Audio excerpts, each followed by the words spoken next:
ഇതില് നമുക്കുള്ള സെക്ഷൻ എന്ന് കോടതി വിധി പറയത്തില്ല, ജഡ്ജ്മെന്റിലെ സെന്റൻസ് പറയത്തില്ല. ബാക്കിയുള്ള അത് ഇതിലെ 409 വകുപ്പ് നിലനിൽക്കുമെന്ന് കണ്ടെത്തിയ സ്ഥിതിക്ക് അതിന്റെ പരമാവധി ശിക്ഷ എന്ന് പറയുന്ന 10 കൊല്ലം അല്ലെങ്കിൽ ലൈഫ് ഇംപ്രിസൺമെന്റ് ആണ്. അപ്പൊ അതുകൊണ്ട് അത് സെന്റൻസ് സസ്പെൻഡ് ചെയ്ത് മേൽക്കോടതിയിലേക്ക് സെന്റൻസ് പറയുന്നതിലേക്ക് വേണ്ടി അയക്കണമെന്ന് പറഞ്ഞുകൊണ്ട് നമ്മളൊരു അപേക്ഷ ഫയൽ ചെയ്തിട്ടുണ്ട് 325 CRPC പ്രകാരം. പിന്നെ 420, 417, 468 വകുപ്പുകൾ നിലനിൽക്കില്ല എന്നും കോടതി കണ്ടെത്തിയിട്ടുണ്ട്. അപ്പോൾ ഈ ഗൂഢാലോചന അതുപോലെ തന്നെ തെളിവ് നശിപ്പിക്കൽ ഇതെല്ലാം തന്നെ തെളിഞ്ഞിട്ടുണ്ട്.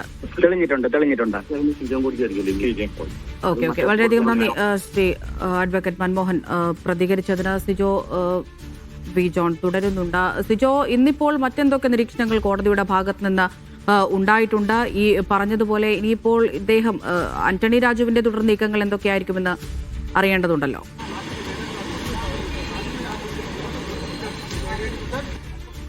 ഞാൻ മനസ്സിലാക്കുന്ന പ്രധാനപ്പെട്ട കാര്യം, ഇപ്പോൾ പ്രോസിക്യൂട്ടർ മൻമോഹൻ നമ്മളോട് സംസാരിച്ചതനുസരിച്ച് 409 പ്രകാരം ഇത്തരത്തിൽ ഈ കോടതിക്ക് വിധി പറയുന്നതിന് അല്ലെങ്കിൽ ആ വകുപ്പിൽ ശിക്ഷ പറയുന്നതിൽ സാങ്കേതികപരമായ ചില പ്രശ്നങ്ങളുണ്ട് എന്നുള്ളതാണ് മനസ്സിലാക്കുന്നത്. അതാണ് അദ്ദേഹം ഇപ്പോൾ സംസാരിച്ചതെന്ന് എനിക്ക് മനസ്സിലാകുക. ചില വകുപ്പുകൾ പ്രകാരം 409 ഉൾപ്പെടെയുള്ള കാര്യങ്ങളിലാണ് അത്തരത്തിലുള്ള സാങ്കേതികപരമായിട്ട് കാര്യങ്ങളുള്ളത്. ഇന്ന് കോടതിയിൽ നടന്നിരിക്കുന്നത് ഇതിൽ ഇവർ കുറ്റക്കാരാണോ എന്നാണ് കണ്ടെത്തിയിരിക്കുന്നത്. വർഷങ്ങൾ നീണ്ടുനിന്ന ഒരു വിചാരണ നടപടിയാണ് എന്നുള്ള പറയാം. കാരണം ഈ കുറ്റപത്രം സമർപ്പിച്ച് 19 വർഷത്തിന് ശേഷമാണ് ഇത്തരത്തിൽ വിധിയിലേക്ക് വരികയും ചെയ്യുന്നത്. ഈ പ്രതികളായ ആന്റണി രാജുവും അതോടൊപ്പം തന്നെ ജോസും ഈ വിചാരണ നടപടികൾ തടസ്സപ്പെടുത്തുന്നതിനും നീട്ടിക്കൊണ്ടുപോകുന്നതിനുള്ള പരമാവധി നടപടികളിലേക്ക് പോവുകയും ചെയ്തിരുന്നു. സുപ്രീം കോടതിയിൽ വരെ നീണ്ടു നിൽക്കുന്ന നിയമ പോരാട്ടമാണ് ആന്റണി രാജു നടത്തുകയും ചെയ്തിരുന്നത്.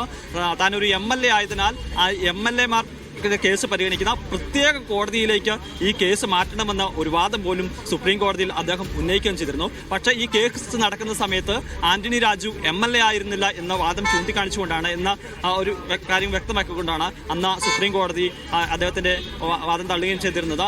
അതുമാത്രമല്ല 30-ലധികം തവണ ഈ കേസിന്റെ നടപടികൾക്കായി ആന്റണി രാജുവിനെയും അതോടൊപ്പം തന്നെ ജോസിനെയും കോടതി വിളിപ്പിച്ചിട്ടുണ്ട്. കേസ് വന്നിട്ടും അത് പ്രതികൾ ഹാജരാകാത്തതിനെ തുടർന്ന് മാറ്റിവെക്കുന്ന സമീപനമാണ് ഉണ്ടായിരുന്നത്.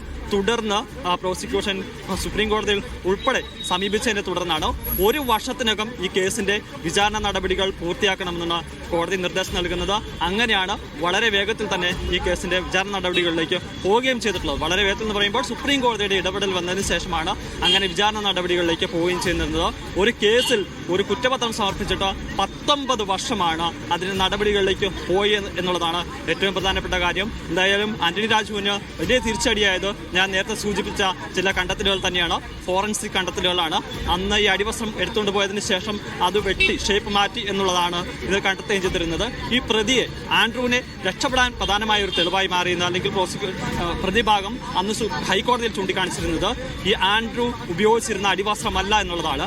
കാരണം അത് കോടതി വിളിച്ചു വരുത്തുകയും അത് പരിശോധിക്കുകയും ചെയ്തിരുന്നു. അപ്പോൾ ഈ ആൻഡ്രൂവിന് ഉപയോഗിക്കാൻ തരത്തിലുള്ള അതിനേക്കാൾ വലിപ്പം കുറഞ്ഞ അടിവസ്ത്രമാണ് ഇതെന്നുള്ളതായിരുന്നു ഹൈക്കോടതിയിൽ വ്യക്തമായ. അതിൻ്റെ അടിസ്ഥാനത്തിലാണ് ഹൈക്കോടതി ഇയാളെ വെറുതെ വിടുന്ന സാഹചര്യം ഉണ്ടായിരുന്നു. പിന്നീട് ഈ പ്രതി ഓസ്ട്രേലിയയിലേക്ക് തിരികെ നാട്ടിലേക്ക് പോകുന്നു.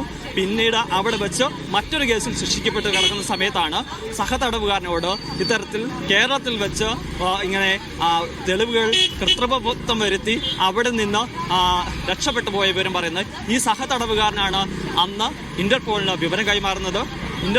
അന്വേഷണ ഉദ്യോഗസ്ഥർക്ക് അവിടെയുള്ള അന്വേഷണ ഉദ്യോഗസ്ഥർക്ക് വിവരം കൈമാറുന്നു. അവർ ഇന്റർപോളിന് വിവരം കൈമാറുന്നു.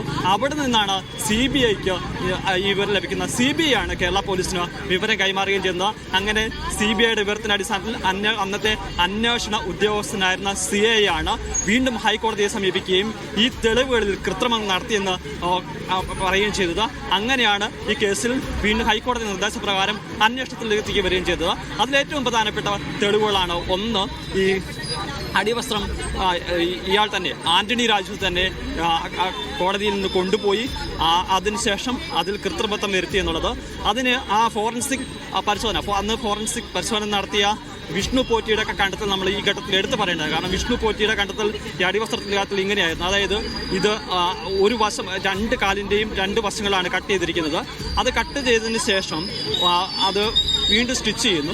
വീണ്ടും സ്റ്റിച്ച് ചെയ്യുന്ന സമയത്ത് ഒരു വശം തുണിയുടെ ഒരു വശം പുറത്തേക്കും ഒരു വശം അകത്തേക്കുമായിരുന്നു. അതായത് പഴയതെന്ന് പറയുന്നത് ഡ്രസ്സിനകത്തേക്കും മറ്റൊന്നും പുറത്തേക്കുമായിരുന്നു. അപ്പോൾ അവിടെ അത് വീണ്ടും ഇത്തരത്തിൽ കൃത്രിമം നടത്തിയിരുന്നു. രണ്ടാമതായി ആ ഫോറൻസിക് വിദഗ്ധൻ കണ്ടെത്തിയൊരു കാര്യം എന്ന് പറയുന്നത് ഈ നൂലിൻ്റെ പഴക്കമാണ്. കാരണം ഈ കൃത്രിമത്വം വരുത്തി എന്ന് പറയുന്ന സ്ഥലത്ത് ഉപയോഗിച്ചിരുന്നത് പുതിയ നൂലാണ്, പഴയ സ്ഥലത്തുണ്ടായിരുന്നത് പഴയ നൂലാണെന്നുള്ളതാണ്. അതാണ് ഫോറൻസിക് കണ്ടെത്തലുണ്ടായിരുന്നത്. പിന്നീട് ഈ കേസിൽ നിർണായകമായ ഒരു തെളിവെന്ന് പറയുന്നത് ഇയാൾ ആന്റണി രാജു ഈ രേഖകൾ എഴുതിയേക്കുന്നതാണ്. അദ്ദേഹം ഈ തൊണ്ടി മുതൽ കോടതിയിൽ നിന്ന് സ്വീകരിച്ചു എന്നുള്ളതിന് റിസീവ്ഡ് എന്ന് എഴുതിയ സ്ഥലത്തേക്കും അതിനുശേഷം മടക്കി നൽകിയ രേഖകളിലും ആന്റണി രാജു തന്നെയാണ് എഴുതിയിരിക്കുന്നതും ഒപ്പിടുകയും ചെയ്തിരിക്കുന്നത്. അത് ഞാൻ നേരത്തെ പറഞ്ഞതുപോലെയാണ് അന്ന് ഇതിന്റെ പരിശോധന നടത്തിയ ഉദ്യോഗസ്ഥൻ ചെയ്തത്.